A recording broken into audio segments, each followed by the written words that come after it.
कहानी की शुरुआत में हमें बताया जाता है कि अचानक से ही नासा वालों को स्पेस में एक दिन एक स्पेसशिप दिखाई दिया जो कि पूरी तरह से बर्बाद हो चुका था और धीरे धीरे अब वो अर्थ की तरफ बढ़ रहा था।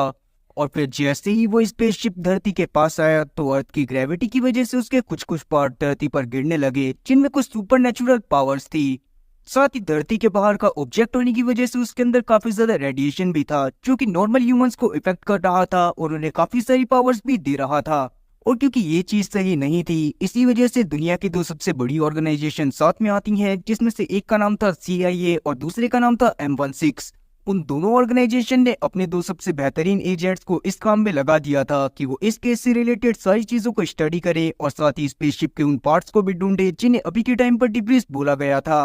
अब वहां से सीन एक बहुत ही बड़े माफिया पर आता है क्योंकि एक डीलर के पास आया हुआ था ताकि वो उससे डिब्रीज का एक टुकड़ा खरीद सके। और उन दोनों की मीटिंग चली रही थी कि तभी अचानक से ही हम लोग नीचे फिनोला और साथ ही ब्रायन नाम के दो ऑफिसर्स को देख पाते हैं जो कि अपनी टीम के साथ उस होटल में आ गए थे जहां पर ये मीटिंग चल रही थी। ब्रायन और फिनोला असल में वही दो एजेंट थे जिन्हें MI6 और साथ ही CIA ने रिक्रूट करा हुआ था ताकि वो इस केस से रिलेटेड सभी चीजों पर छानबीन कर सके। फिनोला MI6 से थी और ब्रायन CIA से। इस बारे में जैसे ही उस माफिया को पता चलता है तो वो तुरंत ही अपने साथियों के साथ वहां से भागने लगता है और उस दौरान हम लोग देख पाते हैं कि वो डीलर भी वहां से भागने की कोशिश कर रहा था। पर जैसे ही वो डीलर माफिया और उसके साथी के पीछे भागकर एक रूम में पहुंचता है तो वो देखता है कि माफिया और साथ ही उसका साथी अचानक से ही डिब्रीज के टुकड़े को खाती हैं और वहां से टेलीपोर्ट होकर कहीं पर चले जाते हैं। अभी के समय पर उस डीलर के पास भी एक डिब्रीज का टुकड़ा मौजूद था और वो पुलिस के हाथों में नहीं आना चाहता था, इसीलिए सबसे पहले वो उस डिब्रीज के टुकड़े को एक ड्रॉर में छुपा देता है और तुरंत ही वहां की बिल्डिंग से जंप कर सुसाइड कर लेता है। जिसके थोड़ी देर बाद हम लोग होटल में काम करने वाली ये एक औरत को देख पाती हैं क्योंकि जब उस ड्रॉर को खोलती है तो उसे वहां पर वो डिब्रीज का टुकड़ा मिल जाता है जो कि जैसे ही जमीन पर गिरता है वैसे ही वो जमीन से थोड़ा ऊपर फ्लोट करने लगता है। ये देखकर वो वर्कर उसे उठाने की कोशिश करती है पर जैसे ही वो उसे छूती है वैसे ही वो अचानक से ही 14 फ्लोर से जमीन पर आकर गिरती है और मौके पर ही उसकी मौत हो जाती है। और ऐसा उस डिब्रीज के टुकड़े की वजह से ही हुआ था क्योंकि जैसे ही उस लड़की ने उसे छूने की कोशिश करी वैसे ही वो अचानक से ही दीवार से आर पार चली गई और नीचे आकर गिर गई। फिनोला और ब्रायन ये सब देखकर बहुत ज्यादा शॉक होती हैं और तुरंत ही अपने साथ मौजूद साइंटिस्ट की मदद से उस डिब्रीज के टुकड़े के अंदर मौजूद सारी एनर्जी को निकाल लेते हैं जिससे वो डिब्रीज का टुकड़ा न्यूट्रलाइज होकर एक नॉर्मल मेटल बन जाता है। और तब उन दोनों की बातों से हम लोग ये बात भी जान पाती हैं कि उन दोनों को ही ज्यादा से ज्यादा डिब्रीज के टुकड़ों को इकट्ठा करने का काम भी दिया गया था ताकि उनके पास मौजूद साइंटिस्ट की टीम उन डिब्रीज के टुकड़ों के ऊपर एक्सपेरिमेंट कर सके।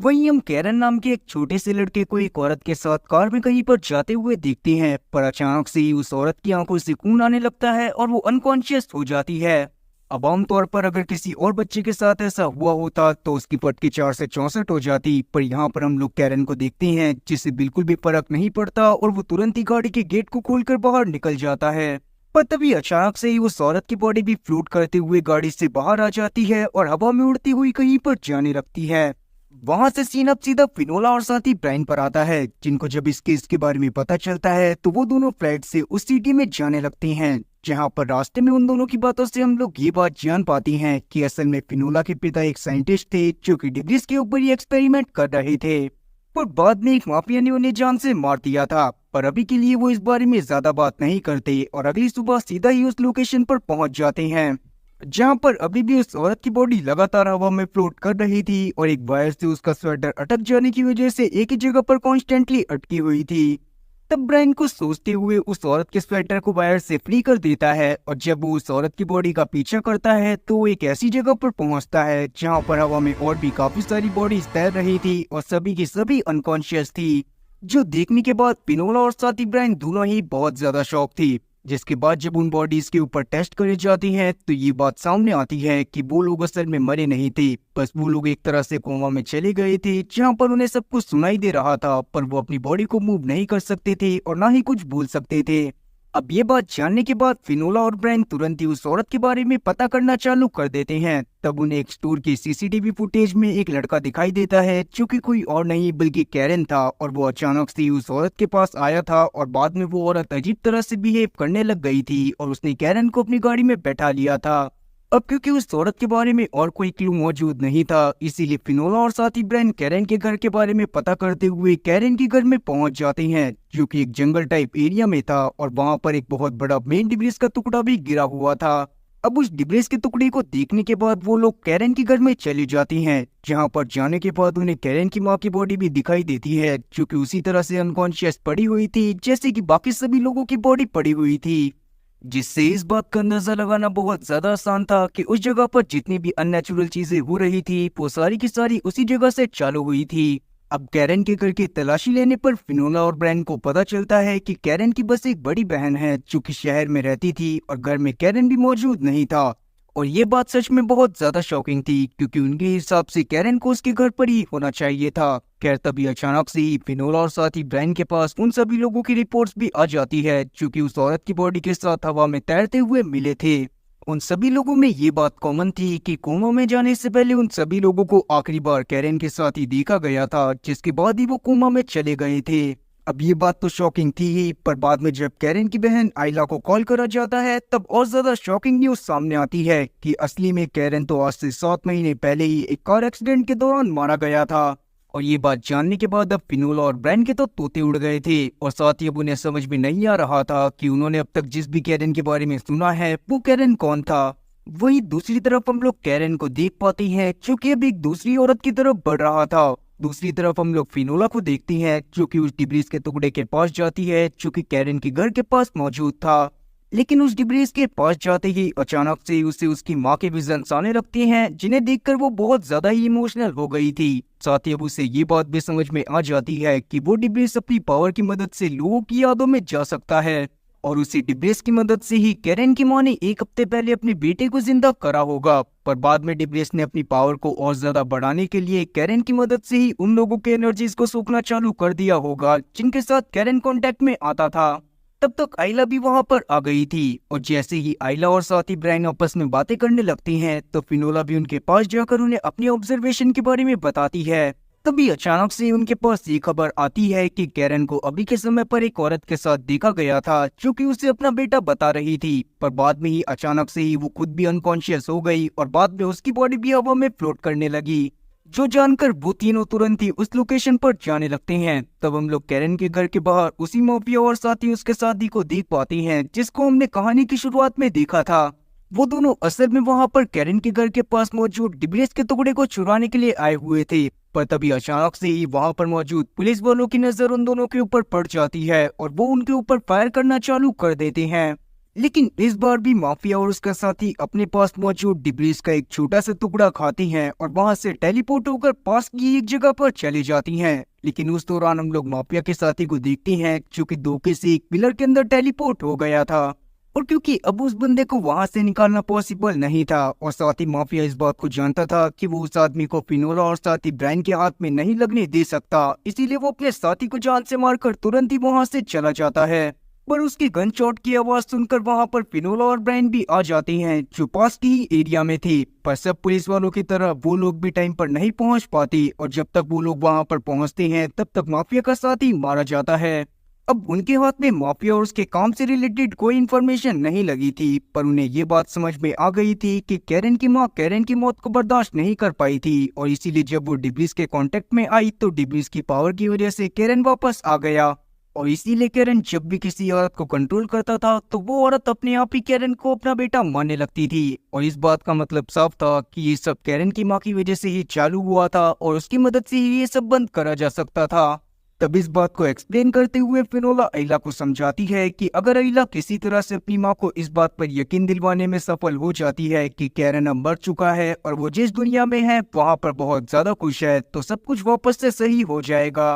तब आइला भी इस चीज को ट्राई करती है और अपनी माँ से इमोशनली बातें करते हुए उन्हें इस बात पर यकीन दिलवा देती है कि कैरेन अब जिंदा नहीं है और वो जहाँ पर भी है वो बहुत ज्यादा खुश है। और फिर जैसे ही ऐसा होता है वैसे ही कैरेन की माँ समेत बाकी के सारे लोग जो कैरेन के कांटेक्ट में आकर अनकॉन्शियसनेस में चले गए थे वो सब उठ जाते हैं और साथ ही उनकी हालत भी पहले से बहुत ज्यादा बेहतर हो चुकी थी। वहीं दूसरी तरफ हम लोग नकली, सस्ते और टिकाऊ कैरन को देखते हैं जो कि अचानक से ही गायब हो जाता है। और अब क्योंकि ये केस सॉल्व हो गया था, इसीलिए फिनोला और ब्रायन भी अपनी टीम के साथ जाकर कैरन के घर के पास मौजूद डिब्बीज को न्यूट्रलाइज करते हैं और उसे अपने साथ लेकर चले जाते हैं। पर रास्ते में ब्रायन को उसके बॉस मैडॉक का कॉल आता है, जिससे बात करने के बाद ब्रायन को ये बात पता चलती है कि असल में वो माफिया जिसको अभी तक हम लोग देखते आ रही थी, उसे कुछ समय पहले ही एयरपोर्ट पर एक साइंटिस्ट के साथ देखा गया था। और वो साइंटिस्ट कोई और नहीं बल्कि जॉन जोन्स था, जो कि फिनोला का ही पिता है। और इसका मतलब यही था कि फिनोला का पिता अभी भी जिंदा था और इस बारे में फिनोला को कोई भी जानकारी नहीं थी। इस बारे में उसकी एजेंसी MI6 को तो जानकारी थी, पर उन्होंने जानबूझकर फिनोला को इस बारे में नहीं बताया था। और इसीलिए अभी के समय पर मैडॉक भी ब्रायन से फिनोला को इस बारे में ना बताने के लिए बोलता है।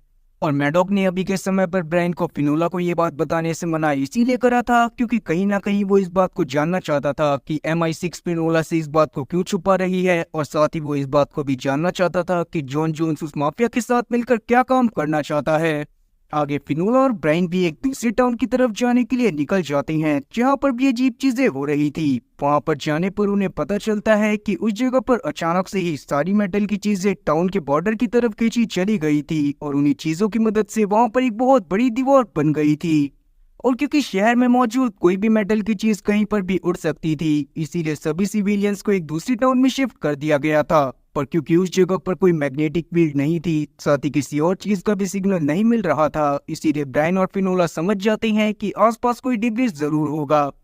जिसे किसी ने धोखे से एक्टिवेट कर दिया होगा और इसीलिए वहां पर ये सब हो रहा है। ये सब सोचते हुए वो दोनों आसपास की जगह पर छानबीन करना चालू कर देते हैं और अब उन्हें एक जगह पर एक एरिक नाम का आदमी मिलता है, जो कि खुद भी काफी ज्यादा डरा हुआ था और साथ ही वो बहुत ज्यादा जल्दीबाजी में भी लग रहा था। तब फिनोला और ब्रायन उसे पकड़ लेती हैं ताकि वो उससे पूछताछ कर सके। पर क्योंकि अभी उन्हें और भी चीजें ढूंढनी थी, इसीलिए अभी वो एरिक को बाकी सारे पुलिस ऑफिसर के साथ पुलिस स्टेशन की तरफ भेज देते हैं और खुद अपनी कार की तरफ जाने लगती हैं। पर जैसे ही वो अपनी कार के पास पहुंचती हैं तो उन दोनों के तोते उड़ जाते हैं, क्योंकि उनकी कार के पास भी एक एरिक मौजूद था, जिसे देखकर वो बहुत ज्यादा शॉक थे। पर ये वाला एरिक उन दोनों को देखकर वहां से भागने लगता है और तब वो दोनों भी उसका पीछा करते हुए अलग अलग लोकेशन पर पहुंच जाते हैं। और अब सबसे कमाल की बात तो ये थी कि उन दोनों ने ही एक एक एरिक को पकड़ लिया था और साथ ही बाद में उन्हें ये बात भी पता चलती है कि जिस एरिक को उन्होंने पुलिस वालों के साथ भेजा था, वो एरिक पुलिस वालों के ही साथ था। जिससे ब्रायन और साथी फिनोला समझ गए थे कि एरिक की वजह से ही डिब्बीज एक्टिवेट हुआ है और इसीलिए वो उन तीनों एरिक को अलग अलग जगह पर बिठाते हैं और उनसे पूछताछ करना चालू कर देते हैं।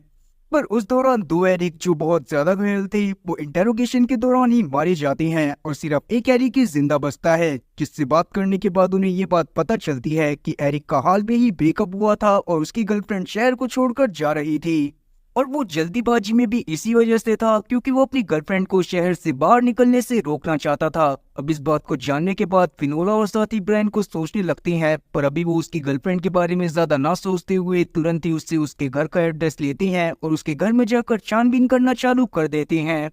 एरिक के घर में एरिक एक डिब्बीज को लेकर आ गया था, जो कि एक्टिवेट था और उसके बेसमेंट पे रखा हुआ था और इसी वजह से वहां पर बहुत ज्यादा रेडिएशन फैला हुआ था। और ये सब देखने के बाद ब्रायन और साथी फिनोला अंदर सेफ्टी सूट पहनकर जाते हैं, जहां पर बेसमेंट में जाने पर उन दोनों को वहां पर डिब्बीज का टुकड़ा भी मिल जाता है। पर जैसे ही ब्रायन वहां पर डिब्बीज के कांटेक्ट में आता है, वैसे ही वहां पर ब्रायन का भी एक क्लोन बन गया था, जिसे देखकर ब्रायन बहुत ज्यादा शॉक होता है। पर अब वो क्लोन वाला ब्रायन असली ब्रायन को जान से मारने वाला था, पर उससे पहले ही असली ब्रायन उसे जान से मार देता है। साथ ही अब उन्हें ये बात भी समझ में आ गई थी कि एरिक के घर में जो डिब्बीज का टुकड़ा मौजूद था, वो लोगों का क्लोन बना सकता है। आगे जब मरे हुए ब्रायन की बॉडी का चेकअप करा जाता है तो ब्रायन के कपड़ों में से फिनोला को एक लड़की की फोटो मिलती है। पर जब वो उस लड़की के बारे में असली ब्रायन से पूछने की कोशिश करती है तो ब्रायन उसे कुछ भी नहीं बताता और बस कुछ सोचने लगता है। असल में ब्रायन के पास्ट में उसके साथ एक वॉर के दौरान बहुत कुछ अजीब हुआ था और अभी तक वो उससे उबर नहीं पाया था। वहीं हम लोग डिब्रीज के पास और भी बाकी सारे साइंटिस्ट को देखते हैं जो उसे न्यूट्रलाइज करने की कोशिश कर रही थी, पर उस दौरान उन्हें ये बात पता चलती है कि जिस एरिक को वो असली एरिक समझ रहे थे, वो असली एरिक है ही नहीं। और ये बात उन्हें इसी वजह से समझ में आई थी क्योंकि असली एरिक का खून वहां पर पड़ा हुआ था, जो कि गैराज की तरफ जा रहा था। इसका मतलब यही था कि वहां से जाने से पहले एरिक खून में लथपथ था और वो गैराज की तरफ भागता हुआ गया था।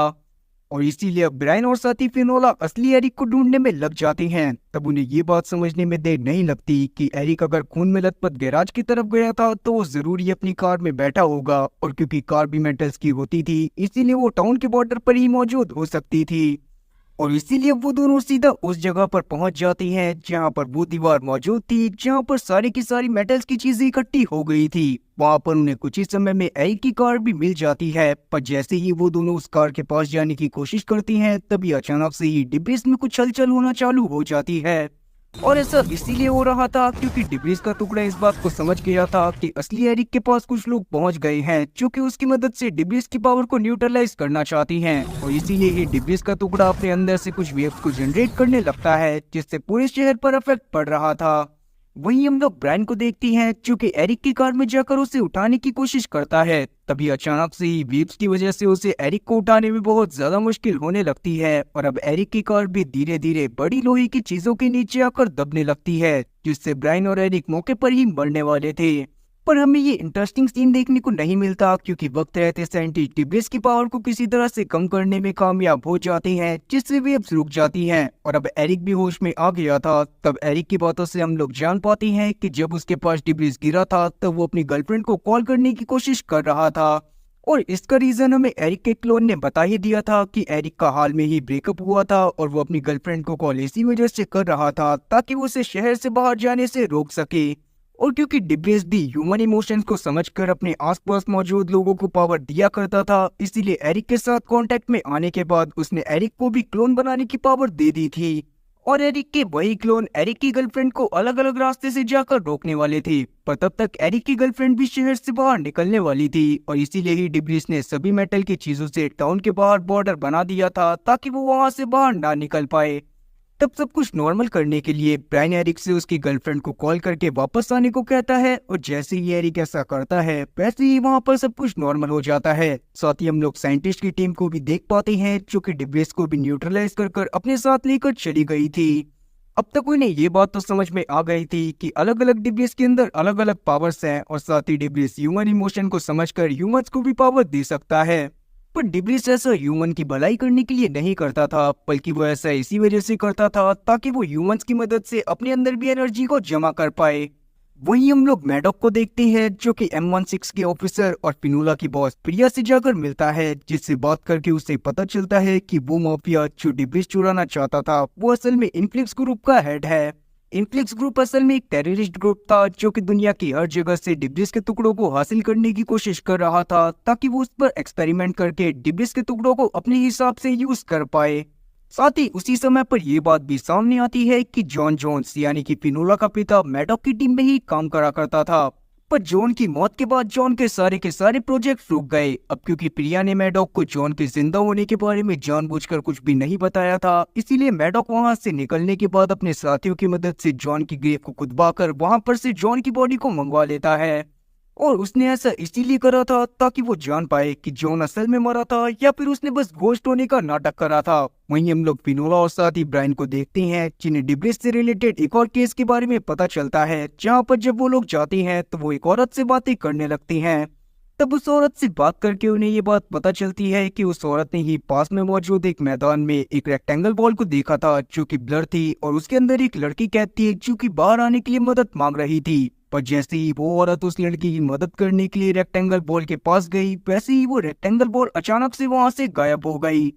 अब फिनोला और ब्रायन को लग रहा था कि हर बार के केस की तरह ये केस भी डिब्रीज से ही रिलेटेड होगा, पर जब वो आसपास के एरिया में डिब्रीज को ढूंढने की कोशिश करते हैं तो वहां पर उन्हें कोई भी डिब्रीज का टुकड़ा दिखाई नहीं देता। पर कहीं न कहीं वो इस बात के लिए श्योर थी कि ये सब डिब्रीज की वजह से ही हो रहा होगा, और इसीलिए रात के समय में वो अपने सारे के सारे इक्विपमेंट वहीं पर ही मंगा लेती हैं और रात में उस रेडिएशन को ढूंढने लगती हैं जो कि डिब्रीज में से निकला करता था। और उसी दौरान रेडियो फ्रीक्वेंसी को सेट करते हुए अचानक से ही फिनोला को एक फ्रीक्वेंसी पर एक लड़की की आवाज सुनाई देती है जो उससे मदद मांग रही थी। फिर बाद में जब फिनोला बाहर जाकर देखती है तो बाहर वापस से वो रेक्टेंगुलर बॉल अपीयर हो गई थी और उसमें से वो लड़की मदद मांग रही थी, लेकिन इस बार उस लड़की के साथ फिनोला को उस रेक्टेंगुलर वॉल के अंदर और भी लोग नजर आ रहे थे। पर जब वो उन लोगों के बारे में उस लड़की से पूछती है तो उसे पता चलता है कि उस लड़की के हिसाब से उसके आसपास कोई और नहीं था बल्कि एक वॉल ही थी जिससे वो सब कुछ देख पा रही थी। और इस बात का मतलब यही था कि वो सभी लोग अलग अलग डायमेंशन में फंसे हुए थे और इस बार उनका पाला एक ऐसे डिब्रिस से पड़ा था जो कि अलग अलग डायमेंशन के पोर्टल्स को ओपन करने की ताकत रखता था।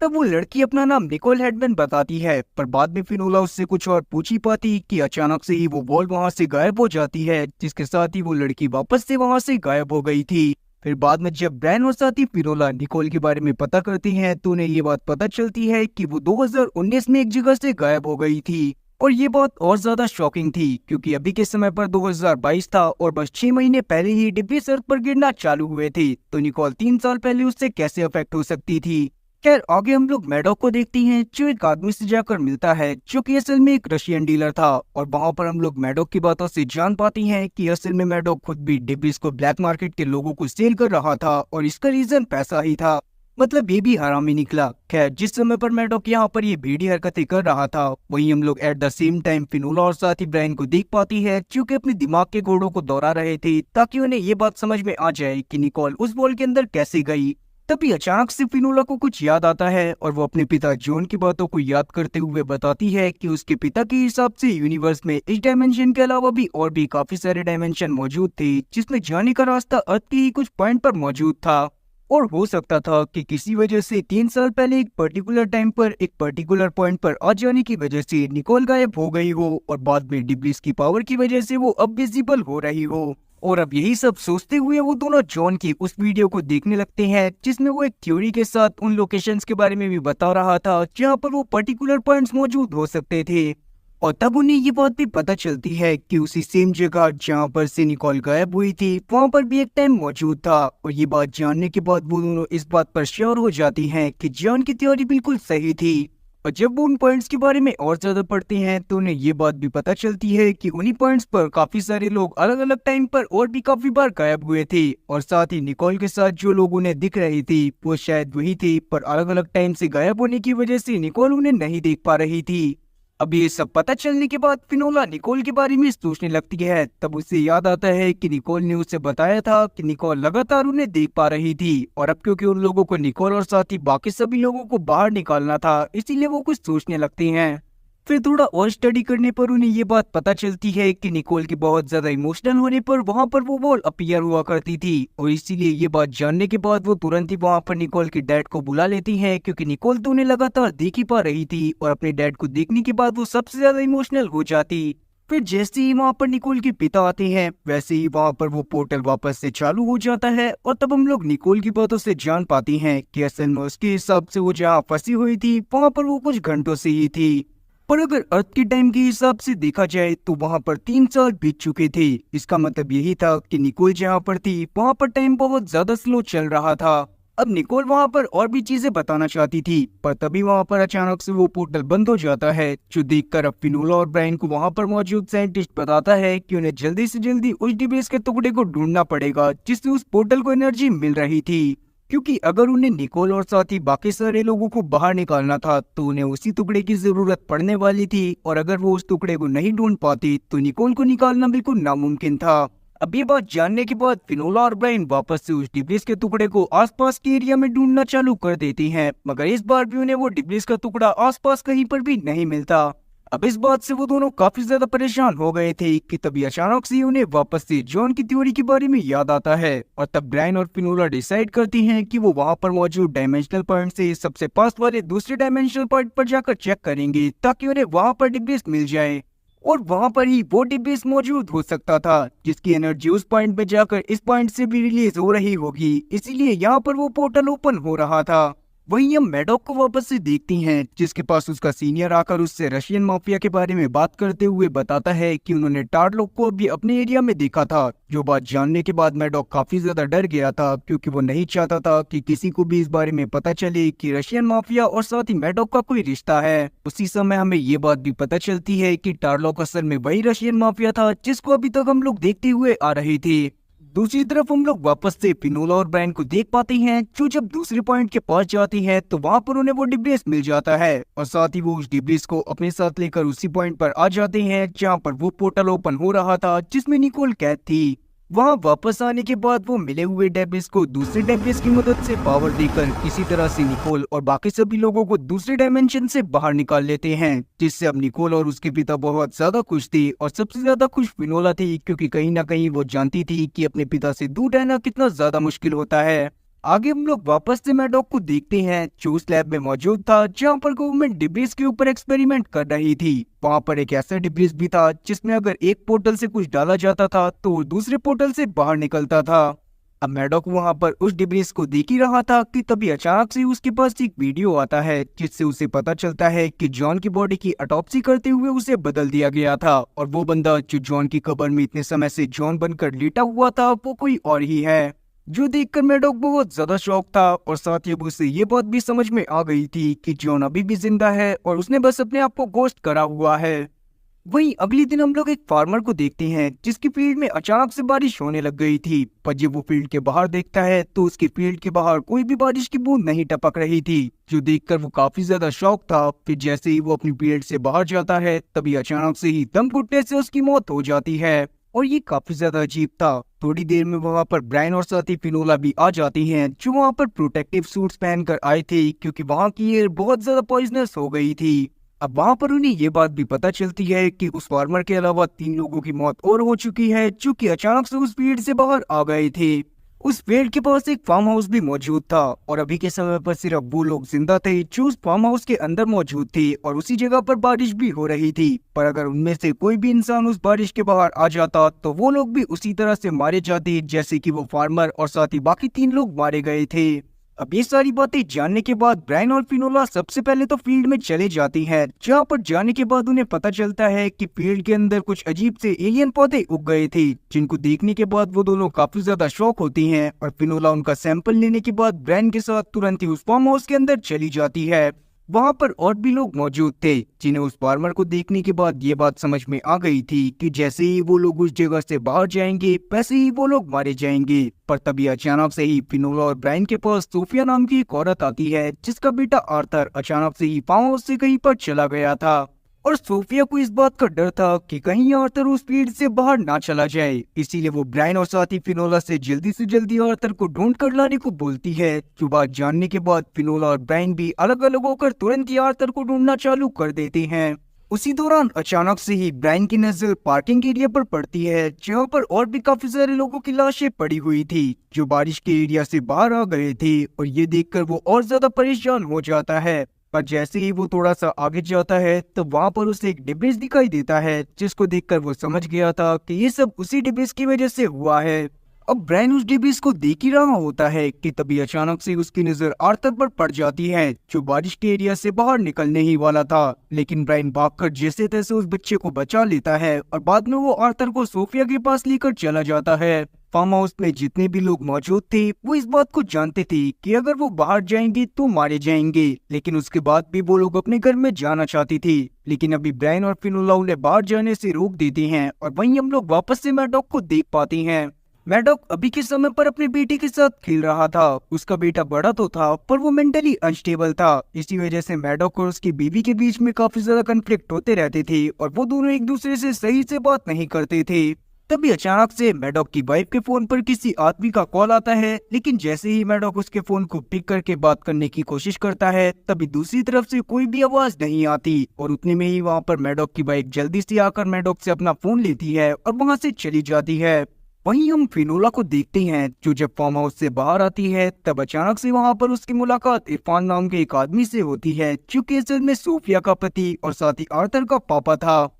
जब से इरफान को इस बात का पता चला था कि सोफिया और आर्थर फार्म हाउस में ही फंसे हुए हैं तब से वो बस अंदर जाना चाहता था, पर फिनोला भी उसे रोकते हुए समझाती है कि अंदर बिना प्रोटेक्शन के जाना बिल्कुल भी सेफ नहीं है और वो जल्दी ही सोफिया और आर्थर को बाहर लेकर आ जाएगी। इस पर इरफान मान जाता है और हम लोग फिनोला को देखती हैं जो कि लैब में जाकर उस प्लांट के सैंपल पर रिसर्च करने लगती है जो उस फील्ड से वो लेकर आई थी। और तब उसके सामने बहुत ज्यादा शॉकिंग चीज आती है क्योंकि वो प्लांट असल में ऑक्सीजन की जगह क्लोरीन प्रोड्यूस कर रहा था। और फिर जब वो थोड़ा सा और पता करती है तो फिनोला को समझ में आता है कि ये सब डिब्रीज की वजह से हुआ है। वो डिब्रीज असल में उस एरिया में मौजूद सभी पेड़ पौधों को इन्फेक्ट करके उनसे क्लोरीन प्रोड्यूस करवा रहा था, ताकि जो एटमॉस्फेयर डिब्रीज बनाने वाले लोगों के प्लेनेट पर है वैसा ही सेम एटमॉस्फेयर अर्थ पर भी आ जाए। साथ ही अब उसे ये बात भी समझ में आ गई थी कि वो फार्मर असल में पेड़ से बाहर आने की वजह से नहीं बल्कि ऑक्सीजन में आ जाने की वजह से मरा था, क्योंकि उस डिब्रीज के गिरने की वजह से उस एरिया में मौजूद पेड़ पौधे ही नहीं बल्कि वो सारे के सारे लोग भी इन्फेक्ट हो गए थे जो कि उस एरिया में मौजूद थे। इसीलिए अब उन्हें जीने के लिए ऑक्सीजन नहीं बल्कि क्लोरीन की जरूरत थी।